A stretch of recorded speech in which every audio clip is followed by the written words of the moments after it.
I'm Charlie Toprek and I'm here in our office in Nuremberg, Germany. I'm here with Sidharth and René, part of our data science team. Hey guys. Hey.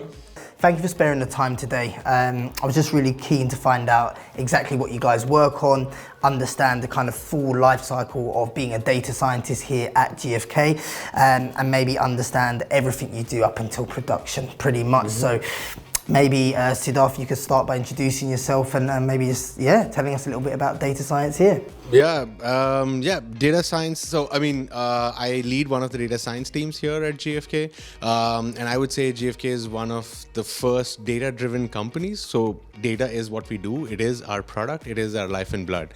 And that's kind of what motivated me to join here as well. I really like the freedom in terms of the tools that you can use. Do you want to use the latest build of TensorFlow? You're free to do that. You want to use a GPU? Absolutely, go for it. As long as you produce the results that delight our customers, you're really open to do what you like. And that's really what I like about GfK. Nice. And what about yourself, René? Hey, I joined GfK like 4 years ago now. And for me it's also pretty interesting what is happening because there's so much stuff built up from scratch now. And we can basically decide by our own which tools we can use. And there's quite a nice infrastructure. So if you like to play around with Spark clusters and Hadoop and all the stuff, we basically have everything here. What I like to work here, we're a pretty international team, and it's also pretty super fun here to work because the people around are nice and Nice. Well, just to touch on something you both just said there, it seems like you have a lot of freedom to shape your environment, bring in toolings, collaborate with different teams in different countries. What does that process look like? Let's just say, René, you've discovered a new tool and you're like, I've got to show the guys this. What happens? Of course, everything we are doing is somehow like use case driven. So I cannot come up with a tool and then say, okay, let's build a rocket. But we know really roughly what we are going to do, and the way how we are going to reach this point is pretty open. So if we find something out which is new and if we want to try something new out, then we basically do this in order to reach our goals which we have on the long term. Especially when it comes to sharing knowledge. We have every Thursday a lunch and learn session where people in the team, across the team, talk about what they have been doing, either in their projects or even in their spare time. Let's say there is a new tool out there, I tried it, I built my first model, I just talk about it while everyone's having lunch, and then we pick it up from there.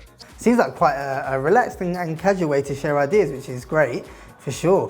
What does the full life cycle as a data science look like here? At the end, there's this product, which will be like a web-driven platform which the clients can use in the future. And there are some use cases where we basically say, okay, that's just like a certain view or a certain analysis which should be available at for the client at the end.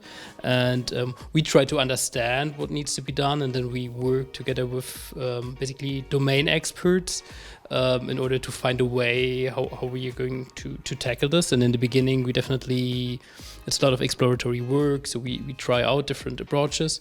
But the more the process goes on, the more and more defined everything gets. So basically, we move things into code, and we also we basically need to build something which is actually used. So it's not for POC. So we always have the challenge to move things in a state that it's basically usable in production.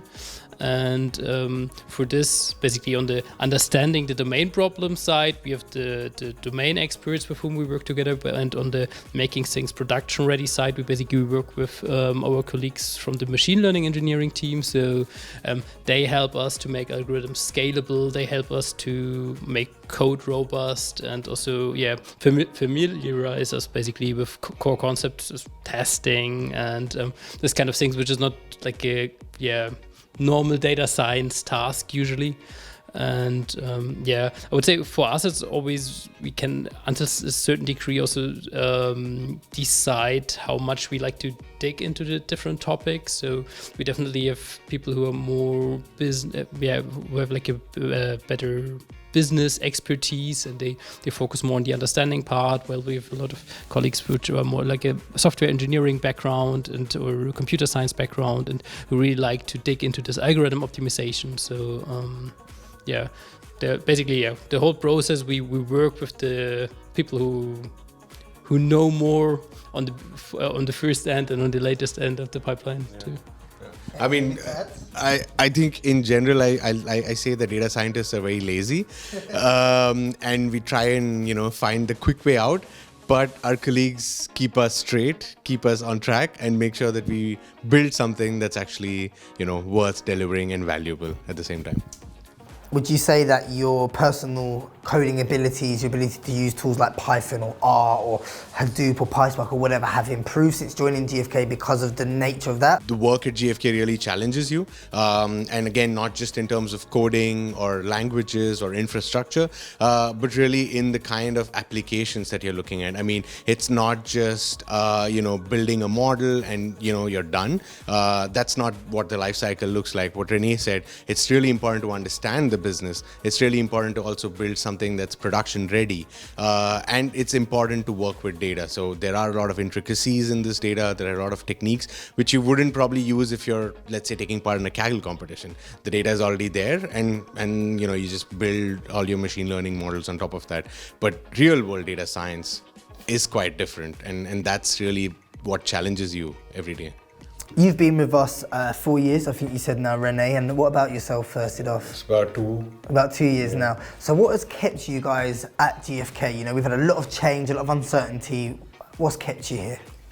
Yeah, well, I would say for me, what is really interesting is basically that we try to build something which is used. So, I mean, also the people I studied with or who work in the same domain nowadays, they're often working like for data labs in companies, and then there are POCs and there are tests, and you try to, you basically try out stuff, but you're never really building something which brought into production. And GfK in the last years, they really put this whole building data product into the core of the business model. Nice. And therefore we also somehow have like the possibility to build something which is actually used, and which is actually, we really need to think over this line of making a analysis if something works, but rather into how are we going to deploy a model and make it running even in 6 months or in 1 year.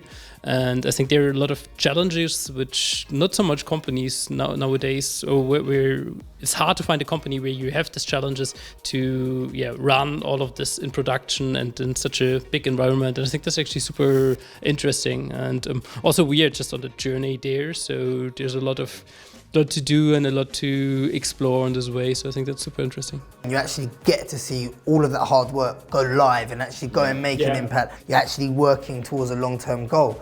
Yeah, to be honest, I could see why that would be appealing. In fact, it probably draws me to the next question, as I know we are hiring quite heavily across, both data science and machine learning.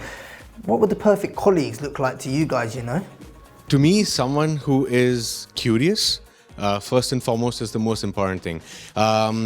Data science is a vast area. It's not possible to really know everything, but you should be willing to learn. You should be willing to understand what's really happening, and therefore this element of curiosity is really important. Other than that, I think it's a really fun place to work, so we really encourage people to bring their personality to work. We don't want everyone to walk around in suits or something like this. We really enjoy our free time, and I think we like to create a sense of family where we work. So it's not a boring workplace where you go from 9 to 5, but it's a place where you go to hang out, learn new things, try out different things, and have a good time. So Sidharth, if you were to leave GfK tomorrow, what would you miss the most? I think first and foremost, the team, my colleagues. They're some of the most wonderful people to work with. I've learned so much over the past 2 years. I think that's a unique opportunity. That's probably the first thing that I would miss. Other than that, I think, like I said, I have worked in previous organizations. The kind of flexibility, freedom that you get to experiment, to try your own things, it's really hard to find somewhere else, especially in more, let's say, straight-jacketed companies. Even though GfK is an old company, we really have a new ethos and a new way to work. That's really cool. I would definitely miss that. This international work environment we have here. So I mean, you come from London. It's like a pretty, let's say, rural area here compared to London. But considering that, we actually have quite an international team, and that's actually super, like, a lot of fun. And also, yeah, having so much smart people around us, and yeah, usually you don't find so big data science teams, and that's actually super interesting. Probably also the kicker matches at lunch. Yeah. Who normally on the winning team? Him. Yeah, all the time. I suck at it. Cool. Well, look, I think from me, really insightful. I'm sure everyone watching this will be really glad to hear like how you take things from a POC to actually go live, the full life cycle of being a data scientist, but also that kind of community feel that you guys have spoken about as well. So I think from me, all that's left to say is thank you very much for your time. Yeah. Cheers, Sidharth. Cheers, René. Thank you. Thank you for watching. We hope you enjoyed the video. For our latest content, click here. For our website and social media channels, click here. And please comment, like, and subscribe below. See you in the next video.